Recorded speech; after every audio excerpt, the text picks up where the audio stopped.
ಶಿಡ್ಲಘಟ್ಟ ಮಾನವ ಹಕ್ಕುಗಳ ಸಮಿತಿಯ ಸಂಸ್ಥಾಪಕ ಅಧ್ಯಕ್ಷರಾದ ಸಿಎಂ ಬೈರೇಗೌಡರ ಸಾರಥ್ಯದಲ್ಲಿ ತಾಲೂಕಿನ ದಿಬ್ಬೂರಹಳ್ಳಿ ವೃತ್ತದಲ್ಲಿ ಸಂವಿಧಾನ ಶಿಲ್ಪಿ ಡಾಕ್ಟರ್ ಬಿಆರ್ ಅಂಬೇಡ್ಕರ್ ಹಾಗೂ ಬಾಬು ಜಗಜ್ಜೀವನ್ ರಾವ್ ಅವರ ಜಯಂತಿಯನ್ನು ಅತ್ಯಂತ ವೈಭವದಿಂದ ಆಚರಿಸಲಾಯಿತು.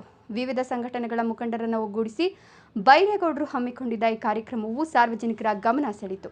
ಮೊದಲಿಗೆ ಅಂಬೇಡ್ಕರ್ ಹಾಗೂ ಬಾಬು ಜಗಜ್ಜೀವನ್ ರಾಮ್ ಅವರಿಗೆ ಗಣ್ಯರಿಂದ ಪುಷ್ಪ ನಮನ ಸಲ್ಲಿಸಿ ದೀಪ ಬೆಳಗಿಸುವ ಮೂಲಕ ಉದ್ಘಾಟಿಸಿದರು.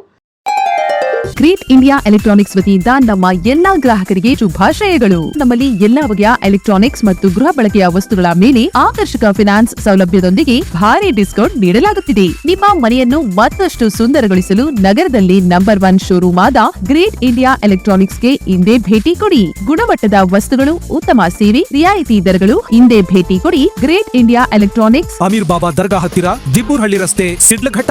ಕರೆ ಮಾಡಿ 8861043315. ಕಾರ್ಯಕ್ರಮದ ನೇತೃತ್ವ ವಹಿಸಿ ಮಾತನಾಡಿದ ಸಿಎಂ ಬೈರೇಗೌಡ, ಬಾಬಾ ಸಾಹೇಬರು ದೇಶದ ಪ್ರತಿಯೊಬ್ಬ ನಾಗರಿಕನಿಗೂ ಸಮಾನ ಹಕ್ಕು ಮತ್ತು ಗೌರವ ಸಿಗುವಂತೆ ಸಂವಿಧಾನ ರೂಪಿಸಿದ್ದಾರೆ. ಇಂದು ಯುವ ಪೀಳಿಗೆಗೆ ಸಿಕ್ಕಿರುವ ಶಿಕ್ಷಣ, ಉದ್ಯೋಗ ಮತ್ತು ಮತದಾನದ ಶಕ್ತಿ ಅಂಬೇಡ್ಕರ್ ಅವರ ನಿರಂತರ ಹೋರಾಟದ ಫಲವಾಗಿದೆ. ಸಂವಿಧಾನದ ಅಡಿಯಲ್ಲಿ ಪ್ರತಿಯೊಬ್ಬರಿಗೂ ನ್ಯಾಯ ಸಿಗುವಂತೆ ಮಾಡುವುದೇ ಮಾನವ ಹಕ್ಕುಗಳ ಸಮಿತಿಯ ಮುಖ್ಯ ಉದ್ದೇಶವಾಗಿದೆ ಅಂತ ತಿಳಿಸಿದರು. ಮುಖ್ಯ ಭಾಷಣಕಾರರಾದ ಡಾಕ್ಟರ್ ಕೆ ಮೂರ್ತಿ ಸಾಮ್ರಾಟ್ ಮಾತನಾಡಿ, ಬೈರೇಗೌಡರ ನೇತೃತ್ವದಲ್ಲಿ ಸಮಾನತೆಯ ಆಶಯಗಳನ್ನು ಸಾರುವ ಇಂತಹ ಕಾರ್ಯಕ್ರಮಗಳು ನಡೆಯುತ್ತಿರುವುದು ಶ್ಲಾಘನೀಯ ಅಂದರು. ಕಾರ್ಯಕ್ರಮದಲ್ಲಿ ದಿಬ್ಬೂರಹಳ್ಳಿ ಪಿಎಸ್ಐ ನಾಗರಾಜು ಹಾಗೂ ರೈತ ಸಂಘದ ಜಿಲ್ಲಾಧ್ಯಕ್ಷ ಅರುಣ್ ಕುಮಾರ್ ಭಾಗವಹಿಸಿ ಬೈರೇಗೌಡರ ಸಂಘಟನಾ ಶಕ್ತಿಯನ್ನು ಅಭಿನಂದಿಸಿದರು. ದಿಬ್ಬೂರಹಳ್ಳಿ ವೃತ್ತದಲ್ಲಿ ನಡೆದ ಈ ಜಯಂತಿ ಆಚರಣೆಯು ಕೇವಲ ಉತ್ಸವಕ್ಕೆ ಸೀಮಿತವಾಗದೆ ಅಂಬೇಡ್ಕರ್ ಅವರ ತತ್ವಗಳನ್ನು ಯುವ ಪೀಳಿಗೆಗೆ ತಲುಪಿಸುವ ವೇದಿಕೆಯಾಯಿತು. ಸಿಎಂ ಬೈರೇಗೌಡರು ಕಾರ್ಯಕ್ರಮದ ಉದ್ದಕ್ಕೂ ಸಂವಿಧಾನಬದ್ಧ ಹಕ್ಕುಗಳ ಬಗ್ಗೆ ಜಾಗೃತಿ ಮೂಡಿಸಿ ಸಮಾಜದ ಹಿಂದುಳಿದ ವರ್ಗಗಳ ಪರವಾಗಿ ಧ್ವನಿ ಎತ್ತುವ ಸಂಕಲ್ಪ ಮಾಡಿದರು. ಕಾರ್ಯಕ್ರಮದಲ್ಲಿ ಕಿರಣ್, ತಾದೂರು ಮಂಜುನಾಥ್, ಮುನಿನಂಜಪ್ಪ, ರವಿಪ್ರಕಾಶ್, ಈಶ್ವರ್ ರೆಡ್ಡಿ, ಲಕ್ಕೇನಹಳ್ಳಿ ವೆಂಕಟೇಶ್, ತಿಮ್ಮನಾಯಕನಹಳ್ಳಿ ಕೃಷ್ಣಪ್ಪ, ನರಸಿಂಹಯ್ಯ, ಗುರುಲಪ್ಪ, ನಾರಾಯಣಸ್ವಾಮಿ, ಜರಗಳ್ಳಿ ಮುನಿಕೃಷ್ಣ, ಬಹಜನ ಕೊಟಗಲ್, ರಮೇಶ್ ಹಾಗೂ ವಕೀಲ ಶ್ರೀನಿವಾಸ್, ಶ್ರೀರಾಮ್ ಸೇರಿದಂತೆ ಇನ್ನು ಮುಂತಾದವರು ಹಾಜರಿದ್ದರು. Bright future begins with the right education. Are you looking for the best place for your child to learn and grow? Welcome to a school where learning is joyful, creativity is encouraged, and every child is valued. At our school, learning is joyful, meaningful, and inspiring. We focus on academics, creativity, discipline, and overall development.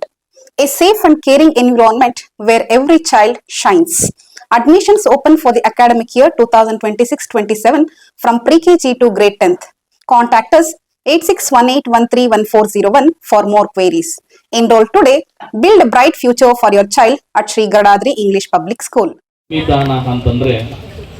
ಅದು ಒಂದು ಜಾತಿಗೆ ಸೀಮಿತವಲ್ಲ ಅಥವಾ ಅದೊಂದು ಧರ್ಮಕ್ಕೆ ಸೀಮಿತವಲ್ಲ. ಸ್ನೇಹಿತರೆ, ಏನು 2010 2011ರಲ್ಲಿ ನಮ್ಮದೇ ಒಂದು ಆಸ್ತಿ ವಿಚಾರವಾಗಿ ಒಂದು ದಾಖಲಾತಿನ ಎತ್ಕೊಂಡು ಕೋರ್ಟ್ ಮೊರೆ ಹೋಗ್ತೀನಿ. ಆ ಕೋರ್ಟ್ ಮೊರೆ ಹೋದಾಗ ಅಲ್ಲಿರ್ತಕ್ಕಂಥ ಏನು ಕೆಲವೊಂದು ವಕೀಲರಾಗಲಿ ಅಥವಾ ಕೆಲವೊಂದು ನ್ಯಾಯಾಧೀಶರು ಆಗಲಿ ಆ ಜಮೀನನ್ನು ಇದು ಮರಿಗಳಿಸಲು ಸಾಧ್ಯವಿಲ್ಲ ಅಂತ ಅದನ್ನ ವಜಾಗೊಳಿಸಿ ನನ್ನನ್ನು ಮನೆ ಕಳಿಸಿರ್ತಾರೆ. ಯಾವುದೇ ವಕೀಲರನ್ನು ಭೇಟಿ ಮಾಡಿದಾಗ ಈ ಆಸ್ತಿ ನಿನಗೆ ಮರಿಗಳಿಸಲು ಸಾಧ್ಯನೇ ಇಲ್ಲ ಅಂತ ಮನೆಗೆ ನನ್ನ ವಾಪಸ್ ಕಳಿಸ್ತಾರೆ. ಆಗ ವಕೀಲರನ್ನು ಕೈಬಿಟ್ಟೆ, ನ್ಯಾಯಾಧೀಶರನ್ನು ಕೈಬಿಟ್ಟೆ, ಬಾಬಾ ಸಾಹೇಬ್ ಅಂಬೇಡ್ಕರ್ ಕೊಟ್ಟಿರ್ತಕ್ಕಂಥ ಸಂವಿಧಾನವನ್ನು ಕೈ ಎತ್ಕೊಂಡೆ. ಬಾಬಾ ಸಾಹೇಬ್ ಅಂಬೇಡ್ಕರ್ ಕೊಟ್ಟಿರ್ತಕ್ಕಂಥ ಸಂವಿಧಾನವನ್ನ ನಾನು ಕೈಯಲ್ಲಿ ಹಿಡಿದು ನಾನೇ ವಾದ ವಿವಾದ ಕೋರ್ಟಲ್ಲಿ ಮಂಡನೆ ಮಾಡಿ ಆ ಜಮೀನನ್ನು ಮರಿಗಳಿಸಿಕೊಂಡು ತಗೊಂಬಂದೆ. ನಾವು 10 ಜನ ಇದೀವಿ ಅಂತ ಹೇಳಿದ್ರೆ ಎಲ್ರಿಗೂ ಎಷ್ಟೆಷ್ಟು ರೊಟ್ಟಿ ಸೇರ್ಬೇಕಂತ ಹೇಳಿದ್ರೆ ಎಲ್ರಿಗೂ ಒಂದೊಂದು ರೊಟ್ಟಿ ಸೇರ್ಬೇಕು ಅಂತ ಅಷ್ಟೇನೆ. ಯಾರ ರೊಟ್ಟಿಯನ್ನ ಯಾರು ಕಿತ್ಕೋಬಾರ್ದು, ಎಲ್ಲರೂ ಬದುಕಬೇಕು, ಎಲ್ಲರೂ ಚೆನ್ನಾಗಿರ್ಬೇಕು ಅನ್ನುವಂತ ಸಂದೇಶವನ್ನ ಛತ್ರಪತಿ ಶಾಹು ಮಹಾರಾಜರು ಆ ಕಾಲಘಟ್ಟದಲ್ಲಿ ಮೀಸಲಾತಿ ಪರವಾಗಿ ಸಂದೇಶವನ್ನ ಕೊಟ್ಟಿದ್ರು. ಅದನ್ನ ಮುಂದುವರಿಸಿ ಅವರ ಕನಸನ್ನ, ಅವರ ಆದರ್ಶಗಳನ್ನ ಡಾಕ್ಟರ್ BR ಅಂಬೇಡ್ಕರ್ ಅವರು ಸಂವಿಧಾನದಲ್ಲಿ ಬರೀತಾರೆ. ಅವರು ಏನು ಈ ದೇಶಕ್ಕೆ 1950ರಲ್ಲಿ ಸಂವಿಧಾನ ಜಾರಿ ಆಗುತ್ತೆ, ಆ ಸಂವಿಧಾನದಲ್ಲಿ ಎಲ್ಲ ಅವಕಾಶಗಳನ್ನ ಅದರಲ್ಲಿ ಬರೆಯೋದ್ರ ಮುಖಾಂತರವಾಗಿ ಜಾರಿಗೊಳಿಸ್ತಾರೆ ಬಂಧುಗಳು. ಆ ಕಾರಣಕ್ಕೇನೆ ನಮಗೆ ಸಮಾನವಾದಂತಹ ಅವಕಾಶಗಳು ಇದೆ. ನಾವು ಅವರನ್ನ ನೆನೆಸ್ಕೋಬೇಕು, ಅವರಿಗೆ ಕೃತಜ್ಞತೆಗಳನ್ನ ಸಲ್ಲಿಸಬೇಕು. ಬಂಧುಗಳು, ಸಂವಿಧಾನ ಬರೆದಿರೋದು ದೊಡ್ಡ ಚರಿತ್ರೆ ಇದೆ. ಆ ಕಾಲಘಟ್ಟದಲ್ಲಿ ಒಬ್ಬ ದಲಿತ ನಾಯಕ, ಒಬ್ಬ ಅಸ್ಪೃಶ್ಯ ನಾಯಕ ಈ ದೇಶಕ್ಕೆ ಸಂವಿಧಾನ ಬರಿಬೇಕಾದ್ರೆ ಸಾಧ್ಯನಾ ಅಂತ ಪ್ರಶ್ನೆ ಹಾಕೊಂಡ್ರೆ ತುಂಬಾ ಕಷ್ಟ ಇದೆ. ಅಂತ ಕಷ್ಟದ ಕಾಲದಲ್ಲಿ ಕೂಡ, ವಿರೋಧಗಳ ನಡುವೆಯೂ ಕೂಡ ಭಾರತ ದೇಶಕ್ಕೆ ಸಂವಿಧಾನವನ್ನು ಬರಲಿಕ್ಕೆ ಹೇಗಾಯಿತು, ಇದು ಹೇಗೆ ಸಾಧ್ಯ ಅನ್ನುವಂಥ ಪ್ರಶ್ನೆನ ಹಾಕೊಂಡಾಗ ಸತ್ಯ ಆಚೆ ಬರುತ್ತೆ ಬಂಧುಗಳು. ಆ ಕಾರಣಕ್ಕೇನೆ ನಾವು ಏನೇ ಆದರೂ ಕೂಡ ಸಂವಿಧಾನವನ್ನು ಬರೆದಂಥವರು ಡಾಕ್ಟರ್ BR ಅಂಬೇಡ್ಕರ್ ಅವರು ಎಲ್ಲ ಸಮುದಾಯಗಳನ್ನು ಪೋಷಣೆ ಮಾಡ್ತಾ ಇದ್ದಾರೆ. ಇವತ್ತು ನೆಮ್ಮದಿಯಾಗಿ ಜೀವನ ಮಾಡ್ತಾ ಇದೀವಿ ಅಂತ ಹೇಳಿದ್ರೆ ಅದಕ್ಕೆ ಕಾರಣಕರ್ತರು ಡಾಕ್ಟರ್ BR ಅಂಬೇಡ್ಕರ್. ಕೆಲಸ ಮಾತನಾಡುವ ದೇವರು ಅಂತ ಹೇಳ್ಬೋದು. ಅದರಲ್ಲಿ ಇವಾಗ ರಾಜಕೀಯದವ್ರು ಏನ್ ಮಾಡ್ತಾ ಇದ್ದಾರೆ ಅಂದ್ರೆ ಸಂಘಟನೆಗೆ ಜಾತಿಗೆ ಒಡಗಾಟ ಇಟ್ಬಿಟ್ಟು ನಮ್ಮನ್ನೇ ಒಡಕು ಮುಡಿಸ್ಬಿಟ್ಟು ಅವ್ರ ಬೇಳೆ ಬೇಯಿಸ್ಕೊಂತ ಇದ್ದಾರೆ. ಅದಕ್ಕೆ ನಮ್ಮ ಸಂಘಟನೆಗಳು ಇವಾಗ ರೈತ ಸಂಘಟನೆ ಆಗ್ಬೋದು, ದಲಿತ ಸಂಘಟನೆ ಆಗ್ಬೋದು, ಬೇರೆ ಸಂಘಟನೆಗಳು ಯಾವ್ದಾದ್ರು ಇರಬೇಕು.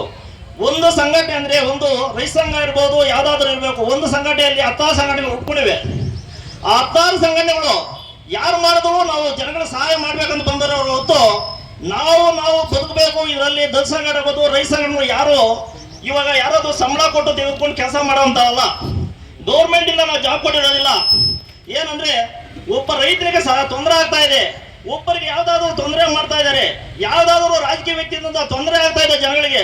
ಅವಾಗ ಎಲ್ಲಾ ಸಂಘಟನೆಗಳು ಒಂದಾಗಿ ನಾವು ಕೆಲಸ ಮಾಡಿದಾಗ ಮಾತ್ರ ನಮ್ಗೆ ಸ್ವತಂತ್ರ ಸಿಕ್ದಂಗೆ. ಎಲ್ಲಾ ದೇಶಗಳನ್ನ ಓಡಾಡಿ ಎಲ್ಲಾ ದೇಶಗಳ ಏನು ಅಲ್ಲಿ ಇರುವಂತ ವ್ಯವಸ್ಥೆಗಳೇನು, ಅಲ್ಲಿರುವಂತ ಸಂವಿಧಾನಗಳು ಏನು ಅಂತೆಲ್ಲ ದೇಶಗಳನ್ನ ಓಡಾಡಿ ಆ ಓಡಾಡೋದಕ್ಕೆ ಎಲ್ಲಾ ದೇಶಗಳಿಗೂ ಸರ್ಕಾರವೇ ಇವರಿಗೆ ಜವಾಬ್ದಾರಿ ಕೊಟ್ಟಾಗ ಅಂಬೇಡ್ಕರ್ ಅವರಿಗೆ ಒಂದು ನಮಗೆ ಸಂವಿಧಾನದ ಶಿಲ್ಪಿ ಅಂತ ಹೇಳಿದ್ರು. ಯಾಕಂದ್ರೆ ಒಂದು ವಿಗ್ರಹನ ಕೆತ್ತನೆ ಮಾಡ್ಬೇಕಂದ್ರೆ ಎಷ್ಟು ಏಟುಗಳನ್ನ ಹಾಕಿ ಒಂದು ಕೆತ್ತನೆಯನ್ನ ಮಾಡ್ತಾರೆ, ಆ ರೀತಿಯಲ್ಲಿ ನಮ್ಮ ಅಂಬೇಡ್ಕರ್ ಅವರು ಒಂದು ನಮಗೆ ಸಂವಿಧಾನ ಕೊಟ್ಟು ಅವರು ಕೊಡಬೇಕಾದ್ರೆ ಹೇಳಿದ್ರು, ಏನು ಬರೀ ಪರಿಶಿಷ್ಟ ಜಾತಿ ಪರಿಶಿಷ್ಟ ಪಂಗಡದವರು ಮಾತ್ರ ನಾವು ಏನು ಮೀಸಲಾತಿ ಕೊಡ್ಬೇಕಂತ ಎಲ್ಲೂ ಹೇಳಿಲ್ಲ. ಅವರು ಯಾವುದೇ ಜನಾಂಗದಲ್ಲಾಗಿರ್ಬೋದು, ಯಾವುದೇ ಜನಾಂಗದಲ್ಲಿ ಕಷ್ಟದಲ್ಲಿರುವಂತ ಕಟ್ಟ ಕಡೆಯ ವ್ಯಕ್ತಿಗೆ ಸಮಾನವಾದ ಹಕ್ಕನ್ನ ಕೊಡಬೇಕು. ಪ್ರತಿಯೊಬ್ಬರಿಗೂ ಸಮಾನವಾದ ಹಕ್ಕಿರಬೇಕು. ಇಲ್ಲಿ ಮೇಲು ಕೀಳು ಅನ್ನೋದಿಲ್ಲ, ಮೇಲ್ವರ್ಗದವರು ಕೆಳವರ್ಗದವರು ಅನ್ನೋದಿಲ್ಲ, ಎಲ್ಲರೂ ಸಮಾನರಾಗಿರ್ಬೇಕು. ಇವತ್ತು ರಾಜಕೀಯ ಪಕ್ಷಗಳು ಅವರ ಬೇಳೆ ಬೇಯಿಸ್ಕೊಳ್ಳೋದಕ್ಕೋಸ್ಕರವಾಗಿ ಇವತ್ತು ನಮಗೆ ಏನೋ ಕೆಲವ್ರಿಗೆ ಮೀಸಲಾತಿ ಅಂತ ಕೊಡ್ತಾರೆ. ಈಗ ಇವ್ರು ಹೇಳಿದ್ರು ನಮ್ಮ ಸ್ನೇಹಿತರು ಮೂರ್ತಿಯನ್ನವರು 34% ಎಲ್ಲ ಹಿಂದುಳಿದ ವರ್ಗಗಳಿಗೆ ಇದೆ ಅಂತ ಅವರು ಮಾಡಿದ್ದು ಯಾರು ಅಂಬೇಡ್ಕರ್ ಅವರು. 18% ಪರಿಶಿಷ್ಟ ಜಾತಿ ಪರಿಶಿಷ್ಟ ಪಂಗಡದವರಿಗೆ ಅಂತ ಹೇಳಿದ್ರು. ಆದ್ರೆ ಇವರು ಬರೀ ಇವರು ಕೊಟ್ಟು ಉಳಿದಂತವರಿಗೆ ಅಲ್ಪ ಸ್ವಲ್ಪ ಕೊಟ್ಟು ಇವತ್ತು ಓಟು ರಾಜಕಾರಣ ಮಾಡಿಕೊಂಡು ಇವತ್ತು ನೀವೆಲ್ಲ ನೋಡ್ತಾ ಇದ್ದೀರಿ. ಬರೀ ಅವರು 5 ವರ್ಷ ಓಟ್ ಗೆಲ್ಲೋದಕ್ಕೆ ಮಾತ್ರ ಏನ್ ಮಾಡ್ಕೊಳ್ಬೇಕು ಅದನ್ನ ಮಾಡ್ತಾ ಇದ್ದಾರೆ. ಬಿಟ್ರೆ ಹಿಂದಿನಿಂದ ಇರ್ಬೋದು, ಹಿಂದಿನ ಸರ್ಕಾರಗಳೆಲ್ಲ ನಾವು ತಗೊಂಡ್ರು ಕೂಡ ಓಟ್ಗೋಸ್ಕರ ಏನ್ ಮಾಡ್ಕೊಳ್ಬೇಕು, ಏನ್ ಮೀಸಲಾತಿ ಕೊಡ್ಬೇಕು ಅಷ್ಟಕ್ಕೆ ಓದಾಡ್ತಾ ಇದ್ದಾರೆ. ಬಿಟ್ರೆ ಇವತ್ತು ರೈತನ ಕಷ್ಟ ಏನು, ರೈತರಲ್ಲಿ ಏನಾದ್ರೂ ಜಾತಿ ಇದೆಯಾ, ರೈತರಲ್ಲಿ ಧರ್ಮ ಇದೆಯಾ? ರೈತ ಸಂಘದಲ್ಲಿ ಅಲ್ಪಸಂಖ್ಯಾತರು ಇದ್ದಾರೆ, ಹಿಂದುಳಿದ ವರ್ಗದವರು ಇದ್ದಾರೆ, ಮೇಲ್ವರ್ಗದವರು ಇದ್ದಾರೆ, ಎಲ್ಲ ಜನಾಂಗದವರು ಕೂಡ ಇದರಲ್ಲಿದ್ದಾರೆ, ಪರಿಶಿಷ್ಟ ಜಾತಿಯವರು ಇದ್ದಾರೆ. ಒಂದೇ ಭೂಮಿಯನ್ನು ಉಳಿಸ್ಕೊಳ್ಬೇಕು, ಭೂಮಿಯಲ್ಲಿ ಕೃಷಿ ಮಾಡಬೇಕು, ಈ ದೇಶಕ್ಕೆ ಆಹಾರವನ್ನು ಕೊಡುವಂತ ಭದ್ರತೆ ಕೊಡಬೇಕಾಗಿರುವಂತ ಆಹಾರ ಭದ್ರತೆ ಕೊಡಬೇಕಾಗಿರೋದು ರೈತನ ಜವಾಬ್ದಾರಿ. ವೇದಿಕೆ ಮೇಲೆ ಕೂತಿದ್ದೀವಿ, ನಮ್ಮ ಮಾಧ್ಯಮ ಮಿತ್ರರು ಇಷ್ಟೊಂದು ಏನು ಪ್ರಚಾರ ಮಾಡಿ, ಇದಕ್ಕೆಲ್ಲ ಕಾರಣ ನಮ್ಮ ಅಂಬೇಡ್ಕರ್ ಅವರು. ಹೇಳ್ಬೇಕು ಅಂದ್ರೆ ಅವರು ನಮ್ಮ ದೇಶದ ಭಾರತ ದೇಶದ ದೇವರು ಅಂತ ಹೇಳ್ಬೋದು. ಯಾಕಂತ ಹೇಳಿದ್ರೆ ಒಂದೆರಡು ವಿಷಯ ಹೇಳಕ್ ಇಷ್ಟಪಡ್ತೀನಿ. ಏನು ಅಂತಂದ್ರೆ ಈಗ ಯಾವ್ದಾದ್ರು ದೇವಸ್ಥಾನಕ್ಕೆ ನಾವು ಪ್ರವಾಸ ಹೋಗ್ತೀವಿ, ಧರ್ಮಸ್ಥಳನೋ ಅಥವಾ ತಿರುಪ್ತಿಗೋ ಪ್ರವಾಸ ಹೋಗ್ತೀವಿ, ಹೋಗ್ಬೇಕಾದ್ರೆ ಆಕ್ಸಿಡೆಂಟ್ ಆಗ್ಬೋದು.